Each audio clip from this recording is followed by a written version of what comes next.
ایسی شدید مروڑ کی طرح کی درد ہوتی ہے جو کہ پیشنٹ کو بیڈ پہ بیٹھنے نہیں دیتی، بلکہ بک میں یہ لکھا ہوا ہے کہ patient is rolling over the bed, یعنی وہ گھوم رہا ہوتا ہے، اتنی یہ شدید نوعیت کی ہوتی ہے، اور ٹیس کی طرح اٹھ کے موو کرتی بھی یہ لگتی ہے، یعنی کہ ایک سائڈ سے موو کر کے آگے کو جیسے جا رہی ہے.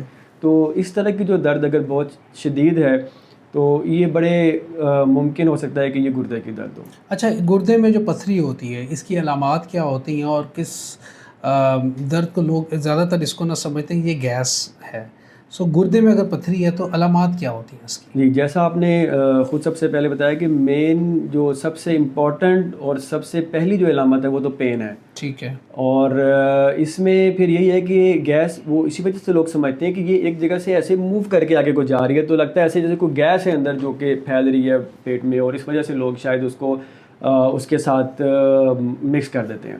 بالکل ٹھیک. اس وجہ سے گیس سمجھی جا سکتی ہے یہ. ٹھیک. اور اس کے جو علاوہ، پین کے علاوہ جو علامات ہیں اس میں